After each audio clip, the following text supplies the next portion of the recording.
You know, it's interesting about the word Illuminati and how it is really caught on with the younger generation and the way in which the word is being used.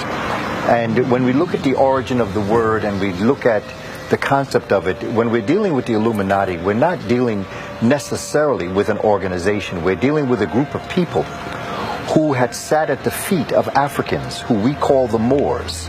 As the years went on, the people caught on. The peoples of Spain and parts of France and Europe caught on to this new way of living. And this is another reason why Masonry, for the most part, is given a negative connotation, so that people don't really examine its origin or what's actually behind it, etc. Also why many things are just told in sign, symbol, and allegorical stories. This is to keep the people disconnected. But it also demonstrates the fact that people don't talk about it. It represents the fact of them deliberately avoiding it, and that they're avoiding it is not without circumstance, not without motive. It's important for us to understand that the word Illuminati represented a group of scientists that sat at the feet of Africans and studied the wisdom of Africa, of Kemet, of the ancient wisdom of the science of West Africa, Northwest Africa, Central Africa, Southern Africa. And they brought it into Europe. All of these individuals studied at the feet of Africans and African-inspired scholars. But because of the rise of the church, they became outlaws.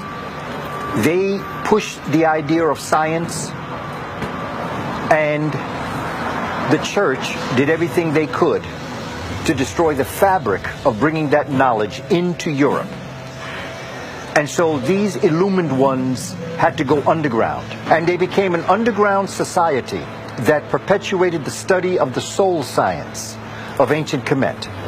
Illuminati means to illuminate. The ones that are afraid of the light is the ones that don't have the light. See what I'm saying? The ones that don't have the light are the ones that are afraid of the light. If you have the light, you let your light shine. Illuminati means to illuminate. So illuminate the ones that's walking in darkness, and that's our people's problem. They're walking in darkness, basically. And when we understand this, we can see that the structures that we see today, from the Empire State Building, from the so-called Washington Monument to Cleopatra's Needle, when you go into the museums and you see the obelisks, or what the Africans call the Tekenu, you can see these structures. Even when you look at the structures and the symbols of the major religions, you will see that they came all out of Africa. Whether it is the crescent moon and stars of Islam, whether it is the inverted pyramids that was known to the ancient world as the Star of Ast, now known as the Star of David, sacred symbol, whether we are dealing with a cross. We are dealing with African symbols. As a teacher, I have a lot of students that come to me and say, "Ms. Browder, you're wearing the evil eye. That's the Illuminati symbol." I said, "No. This is an ancient Kemetic symbol that existed thousands and thousands of years before any concept of Illuminati as it relates to the European or Caucasian." So again, it goes back to the whole idea of symbolism that empowers you. When you're looking at the Eye of Horus, you're symbolically talking about the activation of the pineal gland, activation of the chakras, etc. So the activation of the chakras is referred to as nirvana, the ascension, kundalini, etc., etc. And you have to keep in mind, one of the things that Europeans have always done has been to steal our legacy or our culture. Now, because they have a negative agenda, you understand, with Adam Weishaupt, etc., and they set up the Illuminati, that's really, they're taking the honor of ancient Asiatic African culture, of spiritual, or what you'll call the body development, and the activation of the pineal gland, and put what you call a negative spin on it.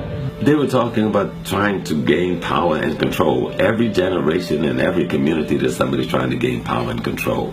The Illuminati is nothing more in the general sense than white people trying to maintain power and control over the wealth in America and the world. And music produces trillions of dollars every year. And somebody wants to control those monies and direct it to their community's interests and not your meaning the black community interest. Who's going to get the rewards and the capital from the music that's being produced out of the consciousness of black people across the world? And they've played us for almost a century now in regards to our music. And we have enriched their communities beyond measure. And yet we still try to look at them in some box called Illuminati, see them for what they are. Keep in mind that for persons to rule and to really be capable of exercising such powers, they must know the real truth of the human condition. Thus, this is again why all persons in positions of power must be Masons. It's the lawyers, it's the judges, it's the politicians, it's the school teachers, it's the union head, it's the doctors. They're incomplicit with one another around the subjugation of black people, just as they were in slavery. It wasn't a group of little white folks on the corner doing slavery. It was the entire white population involved in the process in different levels. And that's the same thing today with using our music as another form of enslavement. And knowing that music creates human beings, meaning that music creates the consciousness, creates the information formulation that human beings use to make decisions. And so by controlling the lyrics, by controlling the dialogue in the music that our psyche absorbs, because it comes in a vehicle of African rhythms, they're able to still subjugate us as they did physically in slavery. And hip-hop freed us from a lot of that, and it's still freeing us. But the brothers and sisters in the hip-hop industry must elevate their consciousness so they don't get bamboozled and fooled to think this is them or about them.